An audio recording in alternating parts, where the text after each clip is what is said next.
Buenas noches, saludos cordiales y bienvenidos una semana más a Azul Carballón, programa dedicado por y para el aficionado del Real Oviedo y del resto de equipos.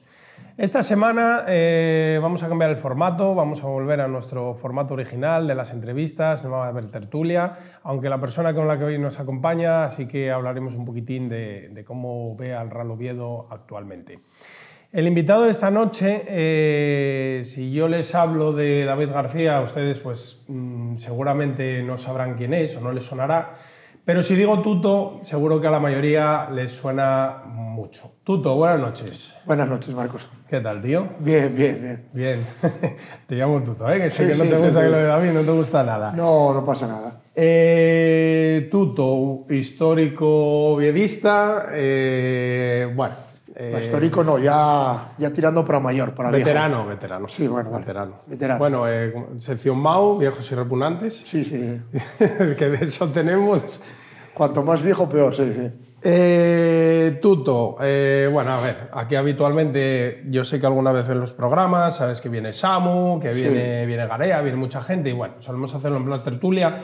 Yo este programa pues solía hacer entrevistas y sí que bueno, pues me gustaría preguntar un poco pues el tema del Oviedo, vamos a empezar un poco hablando pues de cuando eras pequeño, de eso que te comentaba antes de que el Real Oviedo te salvó la vida, etcétera, etcétera, y luego si quieres hablamos un poquitín de cómo ves actualmente al Oviedo, ¿vale? Sí, sí.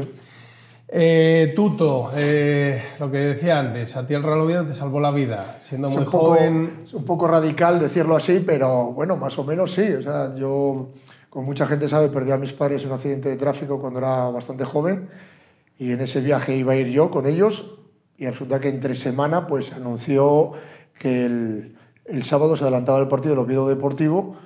Y 2 días antes del viaje de mis padres en coche les dije, oye, pues mira, no voy con vosotros porque me quedo porque han puesto el partido del Oviedo de sábado. Y me quedé por eso y no fui por mera coincidencia porque de aquellas temporadas que fueron en el 99, por los partidos de sábado que se televisaban, que solamente había uno, era siempre el típico Madrid, Barcelona, sí, Valencia, Atlético de Madrid, algo así, pues les dio por retransmitir un sábado un Oviedo Deportivo. Y nada, coincidencias de la vida, pues yo no hice ese viaje y aquí estoy. ¿Sabes? Es una casualidad. Sí. Bastante fuerte, por decirlo así. Sí. La verdad es que sí. Yo me acuerdo en una entrevista que te hicieron hace años en la radio, yo creo que fue en la COP. Creo en la COP, sí. Que, sí. Y me quedé me acuerdo que contaste la historia y tal, y me quedé, por eso sí que, bueno, pues te quería preguntar por aquello. Fundador de Simaquiari, año 94, tú ya... no empezaste ahí, ya venías de antes, porque tú, ¿cómo empezó tu relación con el Oviedo? Es decir... Yo el primer partido que fui fue en la temporada 89-90 contra el Madrid y vengo de una familia que no era muy aficionada al fútbol. Y bueno, vinieron unos tíos míos, me invitaron a ir al fútbol, fui a ese partido y según entré, aquello, el ambiente, todo, absolutamente todo, era de noche, un partido de noche en el Tartiere Viejo. Los focos, la gente, el ambiente, todo me volvió loco. O sea, ahí dije, esto es lo mío, me encanta, me enamoré y desde entonces llevo con eso, bueno, primero de chavalín un poquito, el segundo partido ya me metí en el fondo donde estaba todo el guirigay, digamos, y ahí ya pues pertenecí, estuve 2 años en Brigadas Azules, luego estuve en Chiribís, luego formamos el grupo y llevo más o menos toda la vida metido en esto. Desde aquella, socio fundador, yo sé que eres de los 5 primeros socios, con otros compañeros. El grupo que, bueno, lo fundasteis en aquel momento, pues bueno, erais un grupo de amigos, ya se ha hablado muchas veces de cómo se funda Simaquiari, etcétera, etcétera, sobre todo, pues bueno, con los pilares fundamentales del grupo que siempre se dice, que es oviedismo, apoliticismo y antisportinguismo. Bueno, no te voy a preguntar por eso, porque el antisportinguismo, etcétera, etcétera, tampoco viene a cuento, pero sí que es verdad que, bueno, lo del oviedismo, como dices, lo llevas muy prendado. Luego, en aquellos años, el grupo era cuando estaba en uno de los costados de la grada... Sí, nos movimos por varias zonas y tal, porque los primeros años hubo problemas con la gente política que andaba por el fondo, que no nos aceptaba, y nos movimos varias veces y tal, hasta que llegamos a aglutinar tal cantidad de gente que al final nos impusimos. Entonces sí, estuvimos por el fondo primero en una esquina y luego en la otra zona intermedia entre Chiribís y y Brigadas Azules, que ahí fue donde nos quedamos durante varias temporadas. Y luego, pues bueno, ya a partir de ahí ya os fuisteis haciendo... Yo me acuerdo de, pues bueno, yo la primera vez que te vi, yo ya fui en el Tartiere Nuevo, la primera temporada, que fue, bueno, pues la ubicación actual que tiene el grupo, donde actualmente es Fondo Norte, bueno... pero sí que me acuerdo de muy chavalete del Excalibur, que se hacía allí alguna previa, y luego el Belarmino, una serie de bares que se hacían antes. Sí, tuvimos bastantes sedes, fuimos pululando, digamos, hasta la actual sede. Y bueno, pues nada, siempre estuvimos muy buena relación con los dueños de los bares, no tanto con los vecinos, porque bueno, es normal, pero también, a ver, a veces... Que también se mantiene. Sí, claro, pero a ver, estamos hablando, es como cuando se queja un vecino de que compro un piso en una zona de salir porque me sale bien de precio, pero resulta que tienes toda la movida de la noche debajo de casa, ¿sabes? Entonces, es que a veces también los vecinos lo quieren todo, ¿sabes? Yo entiendo, puedo entender un poquito las quejas, pero también tienen que entender que la gente joven también quiere divertirse, ¿sabes? Entonces tiene que haber espacio para todos. Sí, más relacionado con el fútbol, como pudimos ver en las previas de estamos hablando de un día cada 15 días. Y además son días, todos esos días excesivos de gente son muy puntuales. Estás hablando del posible playoff que pasó el año pasado contra el Eibar, el Español, el derbi, algún partido puntual. Sí, Racing o tal, alguno de estos puntuales, claro, que a veces caen horarios malos y ni eso. Claro, ya me estás hablando que ahora mismo, gracias a la Liga, tenemos un Oviedo-Eldense un lunes a las 8:30 de la tarde, que es... Sabes que yo soy defensor del fútbol los lunes, claro, pero bueno, a ver. Sí, a ver, dependiendo del trabajo que tenga cada uno, que a mí me tocó también en la época que tuve el desván durante muchos años, también te digo que para mí un partido de lunes era una pasada, ¿sabes? Pero claro, por lo general no suele ser un buen horario para los partidos, pero bueno, a ver cómo... Por eso te digo que teniendo un partido de lunes, los vecinos tampoco entiendo mucho el tema de las quejas y tal, pero bueno, es lo que hay. Nada, bueno, en ese sentido sí que es verdad que lo que son las previas y todo eso, pues bueno, al final nunca va a estar a gusto de todos, a no ser que te lleven a casa el demonio y te dejen allí, pero bueno, con los partidos de casa eso pasa fuera. Sí. Pero bueno, hablaremos un poquitín de eso. Seguimos con lo del antiguo Tartiere. En aquella época, pues bueno, yo me acuerdo de ti, de pelo platino, rubio, con gafas de sol, tus gafas características. Sí, las tengo todavía, sí, ya tienen más de 20 años. Me acuerdo, bueno, un poquitín en el Excalibur, no, miento, en el Cumbres. El Cumbres, sí. El Cumbres. También. El Excalibur, que el Excalibur es el del Cristo, pero el Cumbres es el que estaba cerca del estadio. El Tartiere viejo, sí. Ahí... Era un buen bar, un bar bastante antiguo, donde la gente, los no habituales del fútbol, era característico porque estaba gente jugando al rol mientras se mezclaba con gente que bebía cerveza para ir al fútbol, y era bastante, como te digo, como ya he dicho, característico el bar, sí. Luego, bueno, tú has vivido como buen veterano, no te voy a llamar viejo, como buen veterano tú has vivido en muchas etapas, tanto de lo que es el mundillo un poco de lo que se refiere al grupo, como el mundillo del fútbol. En lo que se refiere al mundillo del fútbol, pues tú en aquella época Oviedo, Primera División, los años buenos, los que ya no fueron tan buenos, los años malos, cuando se llega, el descenso a segunda, el descenso después a segunda B y administrativa a tercera. Tú fuiste uno de los que además tuvo un papel importante en aquel fatídico verano del 2003, con las reuniones en el hotel. No te voy a preguntar cómo viviste aquello, porque, a ver, sí, con mucha tristeza, con mucha impotencia, con mucha rabia, llámalo X, pero sí que es verdad que, bueno, en un momento determinado los que mandaban, Manuel Lafuente, etcétera, etcétera, sí que se apoyaron vosotros porque la gente... Hay cosas, por ejemplo, que no sabe la gente, que se habla mucho del descenso deportivo y luego administrativo a tercera división, pero, por ejemplo, cuando el Oviedo desciende de primera a segunda división estuvo 2 temporadas. Temporada 2001, 2002 y 2002-2003. En el verano del 2002 el Oviedo estuvo a punto de no salir a competir. O sea, se inscribió a última hora. Yo me acuerdo, estaba de vacaciones con unos amigos y tal, y era continuamente llamadas de teléfono, y lo celebramos esa noche porque el Oviedo se nos había dicho desde el club que no había dinero, no había manera posible de sacar el club a competir en segunda división el segundo año. Esas son cosas que, por ejemplo, la gente desconoce. El Oviedo los problemas ya los arrastró en el momento que bajó de primera división, debido a que, bueno, pues nos encontramos en una situación en el club que no había cabeza visible, no había absolutamente nada. Recordemos la espantada que dio Eugenio Prieto, que eso sería otro tema para hablar hoy. Me gustaría tener un momento para recordar a ese personaje. Y ese año, las 2 temporadas que estuvimos en segunda, ese verano, la gente desconoce completamente la situación que había en el club. Por más que nosotros avisábamos, por más que desde el club se avisaba, la gente lo ignoraba. Daban por hecho que el Oviedo iba a seguir porque era algo institucional, algo de la ciudad y que no iba a haber ningún problema. Pero es que el Oviedo realmente estuvo a punto de desaparecer ya en segunda división, cuando descendió de primera a segunda, debido a que arrastraba, ya sabemos, una deuda de 8.000 millones de pesetas, que al cambio es una barbaridad. Ahora, pues imagínate, en el año 2001, hace 24 años. Entonces eso quiero destacarlo porque es un dato que nadie ha reflejado en ningún medio de comunicación.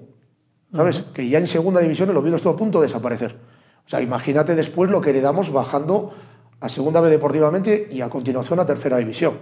Que sigo pensando que es un milagro, no, pero fue algo bastante complicado, porque tuvimos que dedicar muchas horas diarias, todos los días, todas las semanas, a trabajar por el club. Desde, por ejemplo, hacer la primera campaña de socios, cuando los empleados iban para casa, éramos los propios aficionados los que nos... Bueno, aficionados, gente de Simaquiari, ¿vale? O sea, las cosas como son. Los que, un pequeño grupo, nos dedicábamos a llamar a los socios del Oviedo el primer año en tercera división para que los recibos domiciliados nos dijesen sí o no. ¿Por qué? Porque una denuncia grupal de socios que se le pasase ese recibo podían denunciar al Oviedo y el Oviedo no salía a competir porque no tenía capacidad ni de respuesta en juzgados. Entonces tuvimos que llamar como a 10.000 socios y de ahí hubo gente que se borró y hubo gente que dice, ah, sí, espera, apunta a mi hijo, a mi cuñado y a mi padre. ¿Sabes? Yo creo que sacamos más socios de los que se borraron. Pero esas labores hubo que hacerlas a diario, según salían los empleados del club. Hay que dar las gracias a los empleados del club, que ellos tenían un horario, se iban para casa y nosotros teníamos que llegar allí, coger el teléfono, pasar un frío del demonio y llamar a todos los aficionados. Y eso se hizo desde Simaquiari, no se hizo desde peñas ni de nada así. Las peñas ahí no pintaban absolutamente nada, las cosas como son, porque estaba la FAPA a punto de desaparecer y había gente por ahí dispersa que no se sabía qué jugaba y nosotros claramente fuimos los que tiramos del barco para adelante. Me acuerdo de, bueno, Sono, que ya lo entrevistamos, estuvo ahí sentado, contó aquello de llamando desde los teléfonos particulares, que luego mucha gente decía que sí, mucha gente decía que no quería saber nada, otra gente, luego Sono contó que llamaban a casa a sus padres diciendo, bueno, tachándolos casi de cale borroca. ¿A ti te pasó el mismo caso? Quiero decir, que os en aquel momento que os sintierais... Yo llamé a gente, me acuerdo, ya no me recuerdo los nombres, pero me acuerdo a gente conocida, digamos, en Oviedo, de esos que salían en los programas de televisión famosos de otras cadenas aquí locales, que estaban todo el día dando palos, y les llamaba, y la verdad que yo no tuve ningún problema, me llamaron, o sea, respecto a educación, la verdad que siempre fue el que no quería, te lo decía educadamente, oye, pues no, mira, yo estoy cansado de esto, a mí me parece... No me topé con nadie raro, sí me hacía mucha ilusión la gente que espera un segundo y no sabías por dónde iban a salir. Sí, por Dios, se ponía la mujer y cogían y espera que voy a apuntar a mi hijo y a mi padre. Eso es lo que más recuerdo. Recuerdo más el lado positivo que el negativo. El negativo, la verdad, que lo tengo borrado. Ya, el negativo coges, colgas y es muy bueno. No, sí. Totalmente educados. No topé con nadie mal. Igual alguno que te dijo, es que eso... Alguna queja, pero sin más. Pero sí recuerdo con mucho cariño a la gente que apuntaba a toda la familia. Eso sí que lo recuerdo con mucho cariño.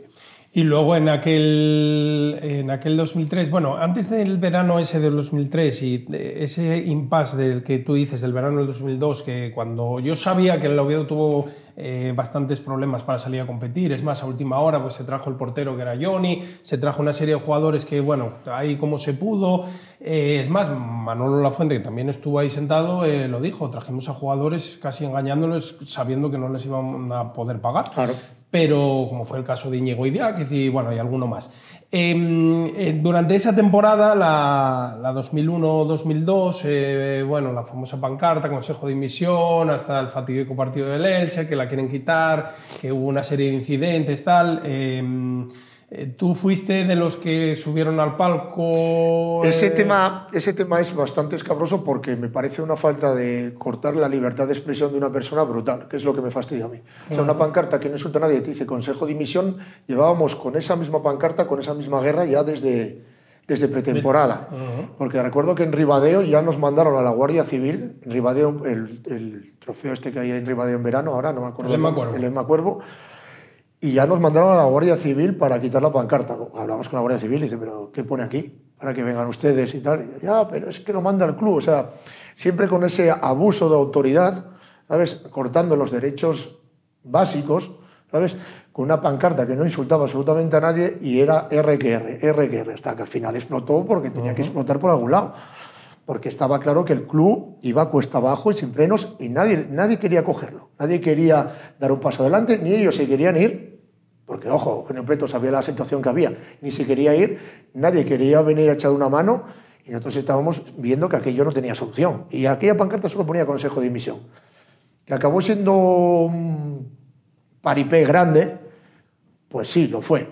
Pero es que de no ser por ese paripé no hubiese sido unas consecuencias que fue una junta de accionistas donde el ínclito Eugenio Prieto no se presentó junto con su junta directiva, porque aquí cuando los medios de comunicación, y voy a entrar con el hacha en este tema, en esta ciudad se está haciendo un lavado de cara muy grande con Eugenio Prieto, de vez en cuando nos sale a la palestra este señor con los medios de comunicación afines a él, amigos históricos y tal, hablando de los grandes años de Eugenio Prieto, lavándole la cara, opinando sobre el club, una persona que sus defensores, que por desgracia los hay, te hablan de los 10 mágicos años con Eugenio Prieto en Primera División, que ten en cuenta que esos 10 años mágicos nos llevaron a 15 años con perdón de mierda, ¿vale? Porque hay que hablar las cosas como son.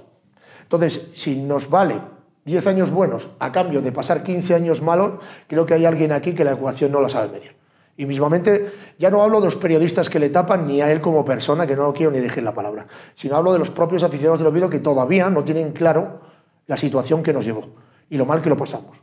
¿Sabes? Los esfuerzos que tuvimos que hacer a nivel personal, mucha gente, incluida la directiva de Manolo Lafuente, con directivos que tuvieron que acabar en juicio, empeñando... Avalando con propiedades pro, sí. O sea, una auténtica barbaridad. Y esta persona ahora sale por aquí con un lavado de cara que me parece una auténtica vergüenza. Las grandes borracheras que generan grandes resacas. Una borrachera de 10 años de tal... Ahí está, una gran borrachera de alegría de 10 años nos llevó a una consecuencia, una resaca de 15 años. Cada uno que nivele más o menos si merece la pena esos 10 años por 15 años tan mal que los pasamos. Porque aquí también hay mucha gente que le ha lavado la cara que no se ha comido la tercera división, ¿eh? ¿Sabes? Que aquí voy y vengo, que me parece muy bien, que aquí es muy libre de ir y volver. Pero si tú no has estado y no te has comido eso, después, por favor, tu opinión a mí, sinceramente, no me interesa. 2003, verano. Llega aquel fatídico verano. Yo recuerdo me acuerdo de ti, de verte, te entrevistó Telecinco. Bueno, salisteis ahí porque era un tema que estaba a nivel nacional, de que había un club con muchas dificultades, que los aficionados, pues bueno, estaban tirando de ello. Como bien comentaste antes, pues la directiva Manolo pide ayuda, gente del grupo que apoya.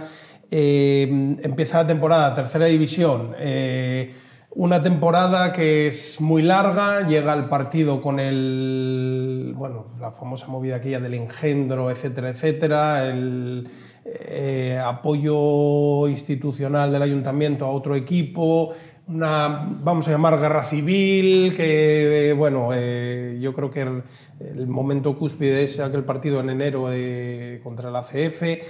Luego pasa la temporada, llega el playoff con el Arteixo, no se asciende, otra temporada más. ¿Tú en algún momento llegaste a creer que aquello se acababa? Cuando descendimos deportivamente, ahí no. Ahí no, porque ahí veías que la gente estaba... Había empuje. Sí, había empuje. El inicio fue muy suave, pero ya te pones en octubre y noviembre y los desplazamientos en tercera división eran masivos. O sea, cuando llega el Oviedo 2 a CF2, estaba claro con 16.000 personas en un campo en tercera división que la batalla estaba ganada y el ayuntamiento sabía que lo tenía perdido. Por lo tanto, eso ya no me preocupaba. Me preocupó más adelante cuando fue el descenso administrativo No, el descenso deportivo, perdón. Deportivo. Sí. Sí, después se asciende, a la temporada siguiente se vuelve a competir, se asciende contra el Real Ávila, se está un año en Segunda B, segundo año en Segunda B, famoso equipo, Pezzuti, Rotundo, bla, bla, bla, bla, y volvemos a descender. Momento crítico deportivamente hablando del Oviedo. Porque claro, ahí ese descenso deportivo de Segunda B a Tercera con 10.000 socios, es algo fuerte de digerir, ¿eh? O sea, tú puedes descender por impagos y tal, pero un equipo con la historia del club, con la historia del Oviedo, con 10.000 socios que baje deportivamente de Segunda a Tercera es un palo muy duro. Y eso fue un palo muy duro que se demostró que las siguientes temporadas en tercera la gente iba a los partidos de casa, pero fuera de casa ya no era lo mismo, la gente esperaba ya el playoff. Sabías que tenías apoyo, o sea, sabías que estaba el socio, pero... Sí, pero la gente decía, bueno, que pasa la temporada y ya vamos claro, al playoff. Que... Ya no había esa ilusión de partido a partido. La gente estaba esperando a final de temporada y había que salir de ahí como fuese. Y fueron otros 2 años más en tercera. 2 años, que de eso quería hablar concretamente. Temporada 2007-2008. Mes de, yo no sé si era mayo o junio, eliminatoria, Real Oviedo, Caravaca. Vamos a Caravaca, tú fuiste a Caravaca. Sí. Terrible. Terrible, vamos, o sea, un 4-1 allí. Que... Bueno, todo esto, entre medias, hay que decir que el Real Oviedo pues, tuvo varios consejos, salió Manuel Lafuente, entró el consejo de presidente Juan Mesa, que decían si era un continuismo de Eugenio y el máximo accionista de... Bueno, no me sale ahora el nombre, bueno, X. Luego entró... Sí, ya te lo digo yo, Celso. Celso. Luego... entra, yo creo que es Miguel Cano, hasta que llega Control Sport con Alberto González.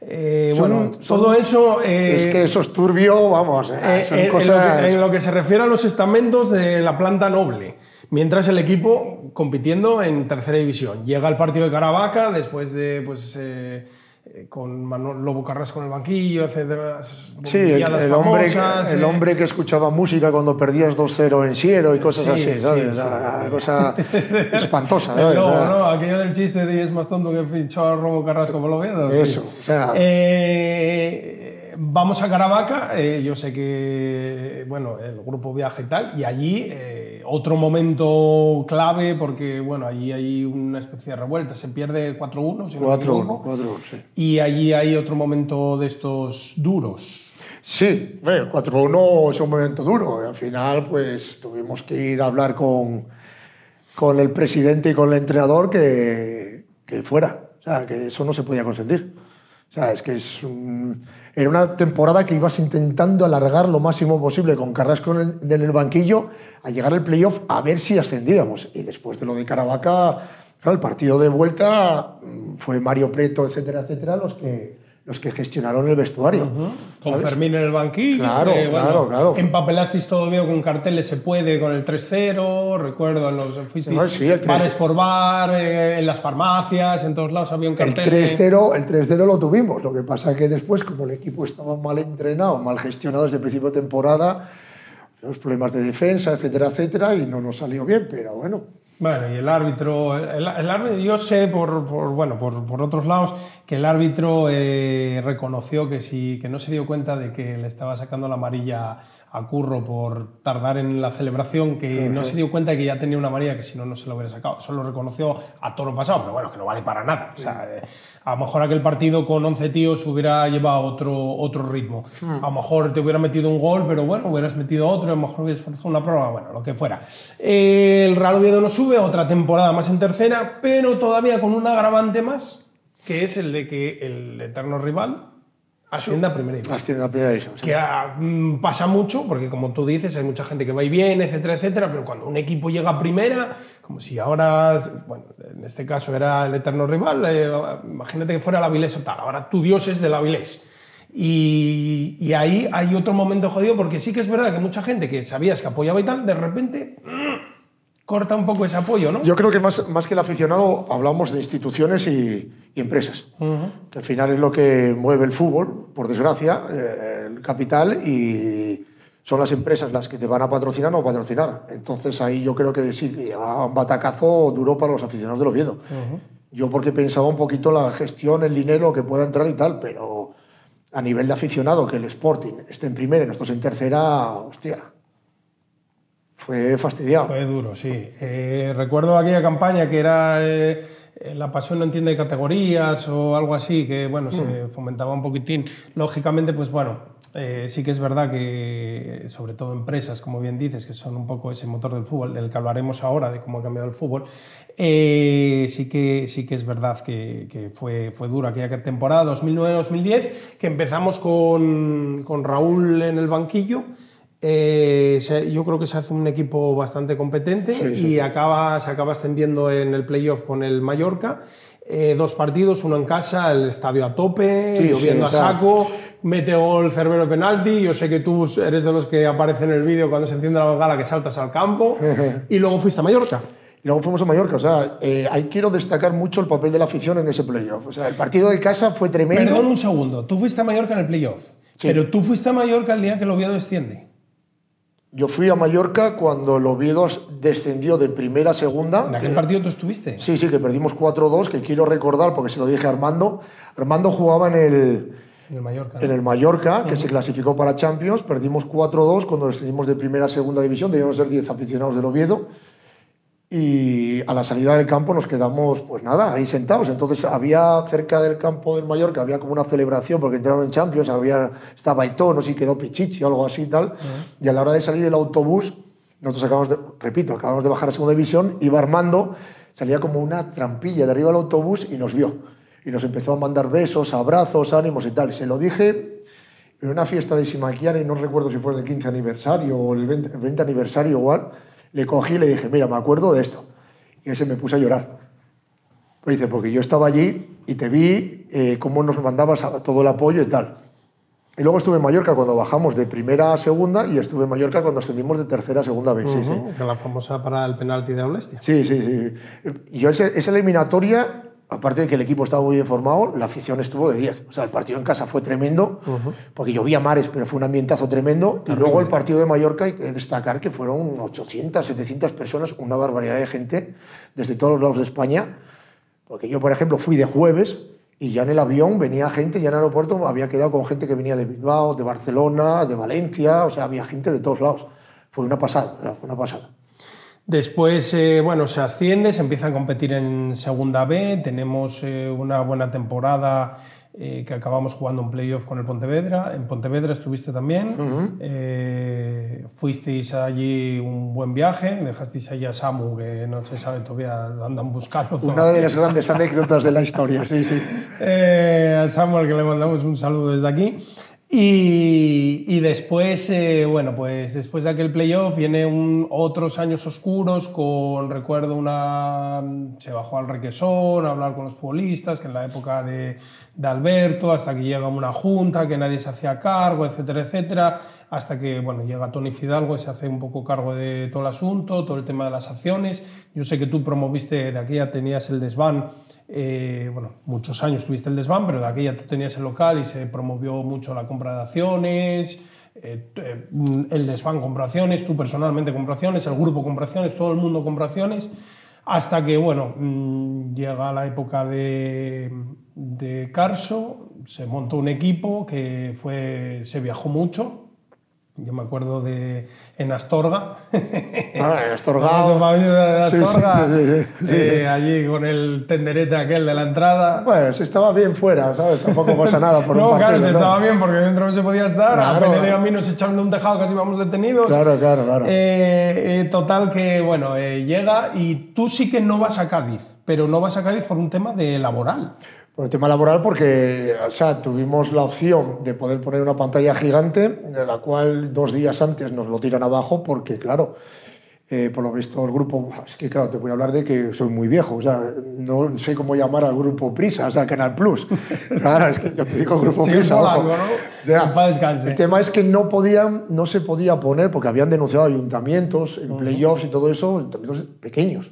Poner partidos de fútbol. Se podía difundir la señal alegremente, sí. Claro, entonces a través de conocidos se solicitó que sí, por favor, y el día antes nos dieron permiso para poner la pantalla a cambio de que la gente por Twitter diese las gracias al grupo Prisa, que no me acuerdo cómo se llama, sí, bueno, sí, que ahora se quedan claros. Hay que mover esto, vamos, claro, hay que mover esto. Entonces, como, oye, nos dais las gracias, nos dijeron desde Madrid un poquito así, bueno, pues nada, la gente lo hizo. Sí, darle publicidad. Vamos. Claro, y al final tienes que gestionar aquello, pues tuve que quedarme, ¿sabes? Porque al final, pues yo cuando tenía el negocio trabajaba, abría y cerraba, y con aquel follón, con 3.000 personas en la calle, con no sé cuantísimas barras de cerveza, etcétera, etcétera, supervisando una pantalla y a última hora, prisa corriendo, pues yo tuve que quedarme allí a gestionar todo aquello. La calle... En Cádiz no pude ir, no. la calle llena de gente y bueno, el gol de David Fernández que al final supuso la vuelta a la segunda división. Segunda división que llegamos y es una segunda división muy distinta a la que estábamos hablando el año 2001-2002, todo ya bajo el manejo de Javier Tebas y compañía, con un fútbol muy distinto. Tú que eres veterano, primer partido 89-90, estamos en el año 2025, el fútbol ha cambiado mucho, en alguna, para mí, poca cosa para bien, en otras, en lo que se refiere a aficionados hablamos, en otras para mal. Ese cambio sí que supuso, porque luego a la postre, pues bueno, tema del grupo, pancarta, bla, bla, bla, bla, pero sí que ha cambiado mucho todo en general, ¿no? Empezando, o sea, el fútbol lo cambian dos cosas. Uno, cómo juegan al fútbol, porque se cambió del antiguo fútbol que era brusco, duro y tal, se cambió al famoso tiki-taka, que sobre todo lo practican las categorías inferiores en España de muchísimos clubes. Por eso España como selección pues está dando buenos resultados y el resto de selecciones pues le tiene un poco envidia, pero esto viene un trabajo desde abajo que sí vale para la mayor parte del público, puede ser bastante atractivo, pero eso aparte vino a la vez del aumento de las cantidades de dinero que se manejan en el fútbol, que eso tiene sus pros y sus contras. ¿Sabes? Si se invierte bien, pues bien, y si se invierte mal, pues te pegas un trastazo del copón. Entonces, pues se ha cambiado mucho respecto a eso. Hablamos de los principios de finales de los 80, los años 90, donde un club como el Oviedo podía tener, cambiado a euros, en primera división un déficit a euros, actualmente de 300.000 euros. Por ejemplo, 30 millones de pesetas, 20 millones de pesetas y la gente se lleva las manos a la cabeza. Actualmente si te dicen que el Oviedo en segunda división puede tener un déficit de 3 millones de euros o 4 millones de euros, la gente lo acepta. Sí, lo ve bien, inversión. Sí, inversión. Bueno, inversión sí, pero venimos de ser el máximo exponente de lo que es casi una desaparición de varios procesos en los cuales se ha salvado el Oviedo, milagrosos, como fue el 2003 o la ampliación del 2012, y claro, veo que no aprendemos de ese pasado. Parece que lo vamos a volver a repetir. Yo la gestión de tener que gastar todos los años por encima del presupuesto 2-3 millones de euros, que es lo que se nos dice, porque yo personalmente desconfío de todas las juntas directivas, porque la experiencia es un grado y ya se ha demostrado que en el pasado pues han mentido. No sé por qué a mí me tienen que decir la verdad ahora, porque te pueden presentar las cuentas que quieran, cualquier club, cualquier club. Porque aquí también el Madrid ha tapado sus deudas, el Barcelona, lo estamos viendo, ha tapado sus deudas, pues si lo puede hacer el Madrid y el Barcelona, lo puede hacer el Oviedo, el Sporting o cualquier equipo. El Avilés, mismamente, vamos a equipos más pequeños, que también se han metido un batacazo hace poco, hace unos años y tal. Entonces, si te presentan unas cuentas legales de que tú pierdes 2-3 millones de euros anuales, ¿cuánto realmente está perdiendo el club anualmente? Yo voy a presentar una duda lógica. Si la gente no se hace esa pregunta es que realmente no le interesa al club. Porque a mí lo que me interesa es la estabilidad financiera también del club, que es el futuro del club. Entonces, si hay que recortar gastos y no gastar tantos, pues que se haga, ¿sabes? Pero si la gente no se pregunta por qué, oye, ¿por qué se gasta tanto? Pues podemos volver a cometer el mismo fallo. Si la gente no es crítica con ese gasto de dinero, pues vamos a cometer el mismo fallo que hemos tenido en el pasado, que han tenido todos los clubes, repito, no solamente el Oviedo. Pasa que algunos han tenido más mala suerte, como el Oviedo, que nadie le apoyó, y otros clubes diferentes, como el Sporting, le han apoyado de manera institucional. Recordemos a Areces cómo se sentó en la sala de prensa del Sporting cuando ascendieron diciendo yo aquí soy el dueño. ¿Sabes? Así de claro. Esa es la ventaja que tenía el Sporting respecto al Oviedo.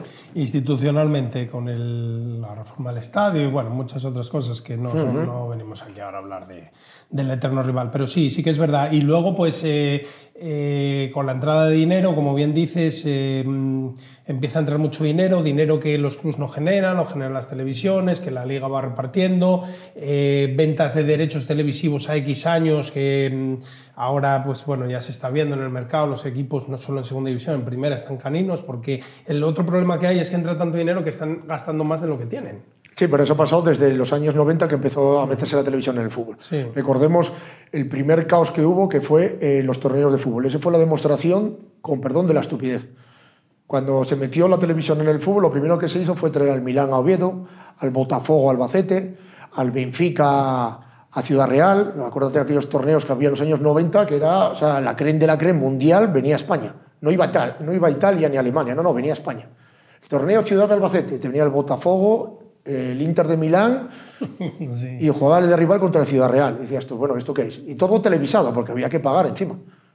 ¿Sabes? Entonces ahí se demostró cómo era gastar por encima del presupuesto. Y se sigue haciendo. Se sigue haciendo. Igual un poco más tapado, no tan exagerado, pero se sigue haciendo con tema de contratos de futbolistas, con gastos de personal excesivos, etcétera, etcétera. Famoso CVC, con el tema de, bueno, la gente, tengo pendiente que una persona venga a hablar un poco a fondo sobre el tema CVC, porque la gente piensa que es dinero a fondo perdido y no lo es, Claro. Es un dinero que hay que devolver con el tiempo, que yo entiendo que es para inversiones y para, bueno, pues palcos y... Me dijeron que te ibas a sacar un palco en la zona nueva, allí donde la terraza está. Claro, claro. O sea, eso es otra cosa que ha cambiado respecto al fútbol antiguo al actual. Antiguamente se respetaba mucho más al socio y al aficionado, que tenía voz y voto y poder y opinión, y actualmente no. También es parte culpa nuestra, porque yo recuerdo las juntas de accionistas del Oviedo de los años 90 y había que ir a, creo que es la parroquia de San Juan, la calle Fray la parroquia de Ceferino, San Juan, sí. y ahí no entrábamos. O sea, había tanta gente que ahí todo el mundo protestaba, eran juntas de accionistas de 5 horas. Ahora también te la anuncian el día antes, te la ponen un martes a las 4 de la tarde y te la comes. Y encima van a un sitio un sitio grande. Claro, claro. Entonces la gente ya ni protesta por eso, ni se hacen juntas accionistas como antes para que la gente vaya a dar su opinión, ¿sabes? Entonces... Sí, bueno, a ver, también influye que quizás esa gente que antes ahora ya es gente mayor que, bueno, mucha por desgracia ya no está. Sí, pero Y ahí luego... es una contradicción. Si tú tienes a más gente joven, que estoy encantado con ello, que va al fútbol, que se siente identificada con el club, pero a la vez no es crítica con la gestión del club, porque solamente le interesa que meta gol, si no mete gol me voy para casa, a mí me da absolutamente igual, no estás implicado realmente en el día a día del club. Tú el día a día del club es todo, no solamente es el partido del domingo. Pasa que quizás yo, bueno, es mi manera de entenderlo, los que vivimos o sabemos cómo era el fútbol antes, que antes era un club en el que había unas elecciones y unas junta de accionistas y venía la gente joven al final, un chaval que tenga hoy 17, 18 o 20 años, el fútbol de Tebas, el de no puedo opinar, no puedo hacer nada y si no estoy en el fondo no me puedo levantar de la silla. Te lo compro, pero yo también tuve 18 años, sí, aunque sí, parezca que no, también los tuve. Igual con 18 años no tenía una opinión muy crítica, pero sí recuerdo que con 18 años a mí Eugenio Preto me dijo: ven con nosotros, chaval, que te pago la comida y tal. Le dije yo: no, tú a mí no me pagas la comida. Y yo: ¿cómo que no? Y dice: porque no, tú no me vas a pagar a mí, con tu dinero del club, a mí una comida.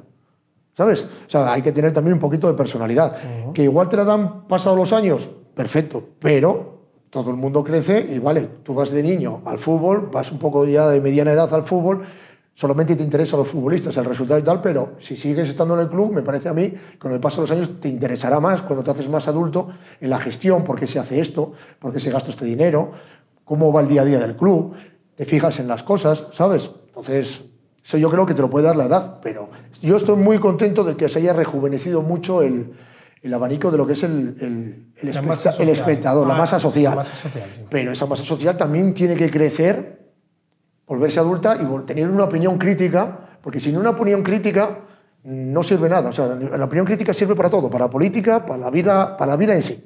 O sea, hay que estar a las duras y a las maduras. Una opinión crítica para todo.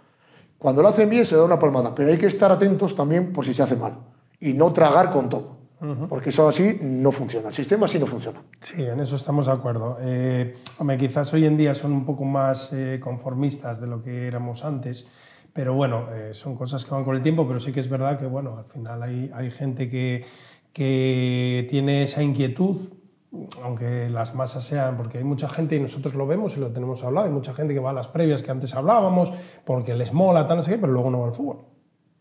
Sí, ya, bueno, sí lo vas a ver siempre, pero Miñor y en muchos sitios. ¿Sí? También, por suerte, tenemos muchísimos socios en el club, pues oye... Es importante lo que dices tú de la masa social. Sí, sí. El club ahora tiene muchos socios, una masa social importante. ¿Cómo ves al club actualmente? Deportivamente, si hablamos deportivamente, personalmente lo veo irregular. O sea, no puedes pasar de en 7 días que te meta 3 goles el Sporting y 3 el Racing, o la semana de Calvario que te mete 4 el Elche y 3 el Huesca, y después te pones segundo, ganas 2 partidos, luego te mete 3 el Córdoba en casa, luego empatas el derbi sin jugar, con perdón, a nada, ganas al Cartagena con la ley del mínimo esfuerzo. Sin jugar a nada. Sin jugar a nada, entonces, deportivamente, entiendo que tengo amigos que me critican por ello, o sea, me dicen, tú es que eres muy crítico, pero es que tú has visto los partidos del Oviedo realmente, o sea, ¿a qué está jugando? O sea, el club, el primer culpable es el club, porque desde el club se nos vende que tenemos una plantilla tremenda. Vale, te lo compro, tenemos una plantilla tremenda. Pero creo que nos adaptamos un poquito al fútbol de los demás equipos. Si hablamos deportivamente, lo veo súper irregular, súper inseguro. A pesar de que está muchas jornadas en playoff, a pesar de que ha estado en algunas jornadas en ascenso directo, cosa que me sorprende. Hasta yo, a mí mismo me sorprende decir, joder, es tan irregular que todavía está con serias opciones de ser un candidato a ascenso directo. O sea, si tuviésemos un planteamiento de juego directo, no dependiendo del rival... Reflejo de lo que es la segunda división, que está muy competida y todo, pero es irregular. O sea, es irregular porque el Racing, que parecía que iba a ser la hostia y tal, ya pinchó, ya se metió en la Almería, que era un poco lo esperado, pero de repente el Granada, que parecía que venía por atrás tal, está ahí, que juega este fin de semana con el Sporting, que el que no gane vaya a quedar un poco descolgado. Para mí es pronto todavía para decir que hay equipos descolgados, pero bueno, sí que es verdad que si te quedas a 9-10 puntos del playoff, pues sí que es verdad que luego remontar eso es jodido porque hay muchos equipos por medio. Pero bueno, es verdad, o sea, en ese sentido yo opino un poquitín como tú. Hay gente que dice que claro, que si tienes muy buenos tíos tocando los instrumentos, pero el director de orquesta no es fino, pues que el equipo... Yo no soy crítico con Calleja en el sentido de, bueno, pues hay que mantener el equipo ahí, a lo mejor que está menos trabajado, las comparaciones son odiosas, todo el mundo compara con lo del año pasado Bueno, hay diferencias. ¿Cómo se llama? De Carrión. Sí.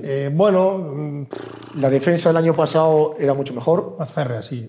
Yo creo que ese es el punto importante. Y luego, por ejemplo, tenemos donde destacaba este club, aparte, bueno, que Alemán pues estaba un poquito en racha y tal, pero sobre todo en el medio del campo. En el medio del campo se notó mucho la temporada pasada, Paulino cuando salía de banquillo, Colombato los meses que estuvo top, y el tiempo que ayudó Cazorla a mejorar el equipo. Eso se vio en el partido de vuelta contra el Español. Esos tres futbolistas no estuvieron. ¿Qué pasó? Perdimos 2-0 y el Oviedo fue plano completamente. Ausencia en medio del campo, adiós. Ahora Colombato no está en su mejor momento, Paulino todavía no está aportando o le están dando los minutos correspondientes y Cazorla acaba de salir del equipo. Ese es mi mayor miedo. Si encima tienes una gotera en la defensa, si en medio del campo no está el titular, vamos a ver lo que pasa en las próximas jornadas. Ese es mi miedo, ¿eh? Las goteras, sobre todo en los laterales, que es donde tenemos más el talón de Aquiles. Pero bueno, a ver, yo creo que lo importante es partido en casa con el Castellón. El Castellón encima viene con un entrenador nuevo, que bueno, ya nos pasó el otro día.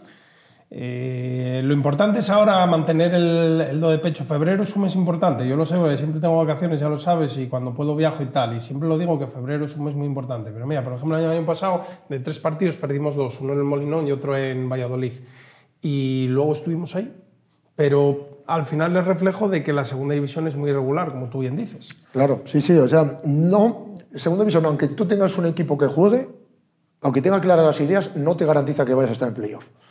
Depende mucho de la suerte, etcétera, etcétera. Pero si analizamos lo que es cómo juega el equipo, que es la pregunta que yo entiendo, lo veo súper irregular. O sea, y creo que lo veo yo y lo ve todo el mundo. No sabes por dónde te puede salir cada jornada. Te puede hacer un partidazo que de repente no se enteran de nada. O sea, es una cosa, no sé si es mérito del rival o de mérito nuestro. Eso ya, que se lo dejo a los profesionales, eso. Veremos a ver lo que depara. Mercado de invierno, ¿crees que vendrán jugadores? Es raro que en el mercado de invierno ningún futbolista aporte nada. O sea, históricamente no es lo normal. Yo no sé si vendrá o no vendrá porque yo no trabajo en el club, pero esperemos que vengan y que aporten. Pero si estás viendo que tú todos los años fichas a 7 tíos en verano y al final aportan 3 o 4, pues el mercado de invierno... El mercado de invierno históricamente nunca suele ser bueno, a excepción de, bueno, sí que es verdad aquella temporada que estuvimos con el agua al cuello, la de la pandemia, que sí que es verdad, se trajo un portero de categoría que era Lunin, se trajo un medio centro que hacía falta como el comer que era Luismi, y bueno, aquello salió, gracias a Dios, al final salió bien, con Ciganda que te gustara más o menos, pero tenía una idea. Que al final, pues bueno. Y yo creo que a la postre el parón de la pandemia nos benefició.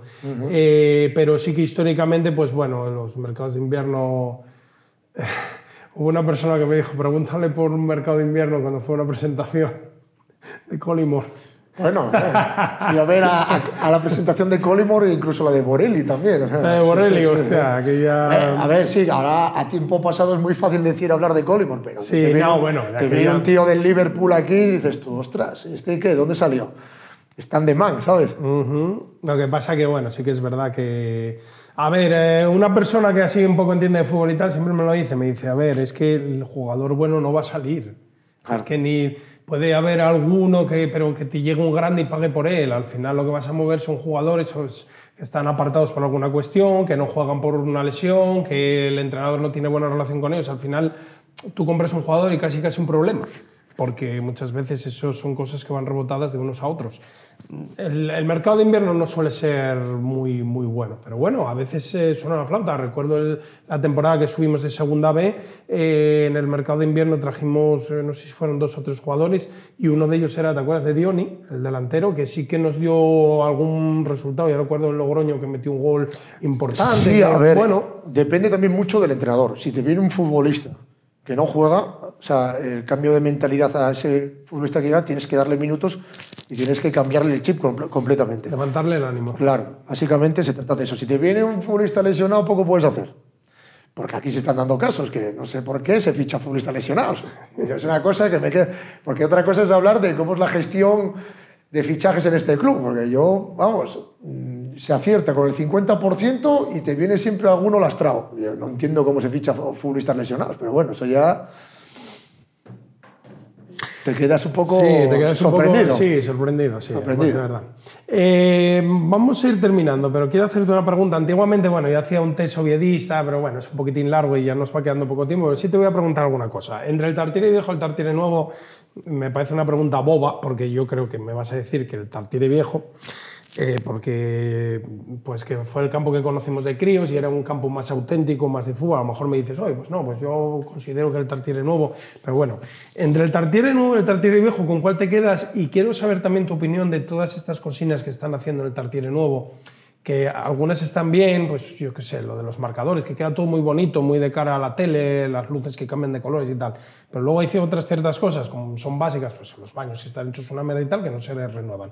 ¿Tú qué opinas de todo eso? Ese dinero que entra de CVC en los clubes, que es mucho dinero, pero que luego hacen las obras a su manera, que ya sabemos... O sea, a ti te ingresa un club, te ingresan dinero y lo gastan en luces. ¿Tú qué crees que opino de eso? O sea, ¿te parece lógico? Porque la tele si no te multa, la Liga te multa. Bueno, ya, pero bueno, empezando por la Liga, que es una sociedad de estúpidos, la Liga de Fútbol Profesional, o sea, que te obliguen a gastar tu dinero en poner luces para que la gente saque fotos para Instagram, ¿tú qué crees que opino de eso? O sea, no voy a decir el taco porque se puede asustar a alguno, me parece una tontería mayúscula. O sea, tú tienes unos baños sucios, unos asientos sucios en el tercer graderío, pero tienes unas luces espectaculares. O sea, de verdad merece la pena esto. O sea, creo que el fútbol está dirigiéndose, tiene una deriva ya desde hace mucho tiempo muy extraña, ¿sabes? Muy fea, que no es fútbol como era antiguamente. Yo no me gusta, o sea, sinceramente no me gusta. Respecto a Tartiere viejo y el nuevo, siempre te quedarás con el viejo por las gradas de pie. Las gradas sin asientos. O sea, cuando tú metías gente allí, te ponías con gente, nadie sabía quién era el que ibas a tener alrededor, siempre había entradas en taquilla, nunca había problemas de acceso, etcétera, etcétera. Es un ambiente diferente. No me quejo del Tartiere nuevo, ¿vale? Pediría, por ejemplo, una ampliación del Fondo Norte porque hay mucha demanda de aficionados jóvenes que quieren entrar y están fuera, sí, eso es un tema importante que el club... Sí, pues igual que el club mueve a socios para tener palcos, para servir copas, pues también que mueva a socios, lo siento por ellos, para que entre gente joven y anime al club. Y me parece más importante eso que tener a gente... Sin el reclamo de las copas. Sin el reclamo de las copas, ¿sabes? O sea, me parece mucho más importante. ¿Tema de alcohol en el campo? Pues tendría que haberlo por ley, o sea... Yo no entiendo el fútbol sin una cerveza. Tú eres un tío que ha viajado mucho y ha estado en muchos estadios de fuera y pues... en la mayor parte de las ligas europeas se permite beber alcohol. Incluso hay ligas que se permite beber alcohol, pero solamente lo que es detrás de la grada. Dentro del campo que detrás de la grada. Hay otras que puedes beber dentro. Pero no hay ningún problema respecto a esto. Estos son, con perdón, tonterías de la liga, con sus leyes de prohibición de la violencia, creyendo que tomar una cerveza va a hacer que ataques a un árbitro, tonterías de la liga. Y luego te paran el partido por tirar 4 papeles en la banda. Sí, claro, o sea, esto es el alarmismo que se suele generar por los medios de comunicación sobre pequeños actos y lleva a la gente con las manos a la cabeza cuando realmente son tonterías, ¿sabes? Me quedo con lo de la sociedad de estúpidos. En eso es verdad, porque entre otras cosas, yo me acuerdo que una vez hablé con una persona y dije, joder, no, Tebas, tal, no sé qué. Digo yo, pero vamos a ver, si sois vosotros los que lo ponéis. Claro, claro. Los clubes son los que votan para que te vas al presidente. Es que eso, no sé, pero bueno. El alcohol en el campo. Y luego me gustaría que me dijeras, ¿tú con qué te quedas de un equipo histórico del Oviedo? 94-95. 94-95. O sea, con Prosinecki y Jokanovic, vamos, aquel equipo era una maravilla. 3-1 la Real Sociedad, 3-0 el Español, 2-1 el Zaragoza. Aquel equipo tuvo un problema, que solo ganamos un partido en Logroño. Acabamos novenos y era un equipo para jugar la UEFA de largo. O sea, ese equipo era una pasada. Armando, Siete, vamos, era... Con canteranos, gente potente y luego gente de la casa. Sí, Oli, Carlos arriba, bueno, o sea, laterales cubiertos muy bien, centrales, aquel equipo jugaba una pasada. Luego también el equipo que ascendió de segunda B a segunda. Aquel equipo, de no ser por ciertos futbolistas ínclitos que no quiero recordar, que movieron todo el vestuario y montaron un problema, aquel equipo, solamente mantener aquel equipo que ascendió de segunda B a segunda, te podía haber ascendido de segunda a primera, sin fichajes. Sí, alguna puntualización tal, pero sí, el equipo era muy potente. El equipo era muy Esteban potente. en portería, los centrales, la punta arriba, Linares que estaba muy bien, Torfón, bueno, sí, la verdad el equipo era muy potente. Era muy sobrado para segunda B, que eso fue lo que creó una gran ilusión respecto al Grupo Carso, porque formó un equipo increíble y un equipo que sabía todo el mundo que en segunda podía competir y se demostró, pero sin problemas. ¿Un derbi del que tengas buen recuerdo? Pues el 1-2, el último derbi en primera.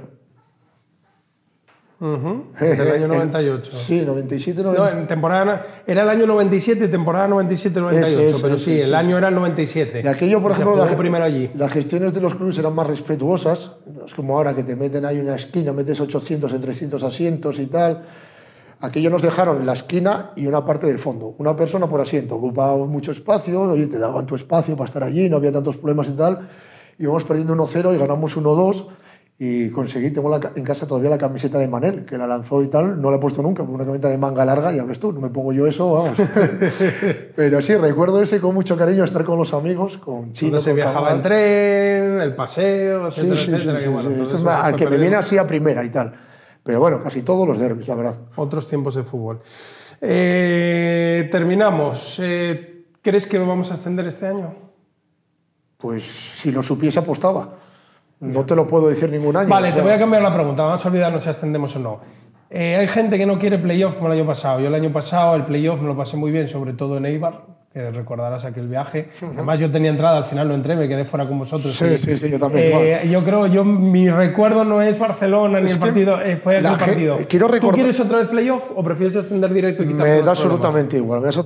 Recuerdo lo de Eibar, quiero recordar que varias personas del grupo nos quedamos fuera porque dimos nuestra entrada a juveniles, a chavales que nunca habían vivido eso y nosotros ya lo habíamos vivido y cedimos nuestra entrada para esa gente que tenía que vivirlo. Eso como apunte. Como solidaridad que tenía que hacer la gente con gente más joven. Y playoff o ascenso directo me da igual. El ascenso directo sería una pasada y si nos toca playoff, pues a disfrutarlo. O sea, no... Si ascendemos por playoff sería una pasada, sería mejor. Me acuerdo es que me estaba haciendo gracia eso que comentaste ahora, porque mi entrada yo se la di a Raulón. Y Raulón fue hasta el campo y cuando estaba a punto de entrar volvió y dio la vuelta y me dijo, ¿tú estás seguro? ¿Estabas tú al lado de David Zón, estabais pidiendo algo? Dijo, oye, tío, ¿estás seguro? Le dije, tira, que yo ya los vi en la UEFA. Y es verdad, o sea, eso quizás la gente joven era la que... y se dejaron la garganta. Claro. Y al final, pues sí, yo he visto descenso de primera a segunda, el ascenso de no sé qué, el ascenso de no sé cuánto. Yo lo veo en la UEFA, he visto muchos derbis. Ganar al Oviedo en primera división en Gijón. He vivido muchas cosas. Pues deja a los chavales también que las vivan, ¿sabes? Sí. Agradezco tener mi entrada, pero también me parece un motivo de solidaridad darle a un chaval joven la entrada para que vaya él a animar. Pues nosotros ya hemos vivido mucho, ¿sabes? A mí me gustaría que volviera a ver un playoff y volver a vivir cosas como las que se vivían, porque ahí sí que se sentía un poco ese tema de la afición. Los abrazos, o sea, había muchos abrazos esos días. Es verdad, alguien lo dijo, joder, tú estás repartiendo abrazos en Eibar. No, bueno, no me refiero, no solo... Sí, no, sí, no. ahora arréglalo. Sí. No, pero había muchos abrazos en general. Tú veías a gente, a un chico que venía desde León, a otro que venía desde Bilbao, y era todo abrazos entre todo el mundo, ¿sabes? Y eso es muy bonito. Bueno, esperemos que lo podamos volver a vivir, por lo menos los buenos momentos entre amigos y gente del grupo y, como no, la sección BAU, lógicamente. Tuto, muchas gracias por haber venido y por aceptar la invitación, y nada, habrá que organizar un día que puedas una en plan tertulia. Traemos, pues, si se anima Davizó, si se anima, bueno, ya veremos. Sí, un par de opiniones críticas, pero sí, habría que también que traemos a Samo, incluso a Fins, que Fins te saludaba mirando a los focos. Sí, bueno, tiene la visión un poco torcida el chaval, ¿no? Tuto, gracias, de verdad. Nada, a ti. Y a ustedes, muchas gracias por estar ahí. Volveremos la semana que viene con nuevos comentarios acerca del Oviedo. Tendremos también entrevistas, bueno, un poquito viviendo el fútbol de antes y la actualidad del equipo azul, del Real Oviedo a día de hoy. Esperemos que podamos contar por victoria el partido que se jugará el próximo domingo contra el Castellón, y que tengamos un buen mes de febrero para mantenernos un poco en la pomada. Lo dicho, muchas gracias por estar ahí, sean felices, saludos cordiales y buenas noches.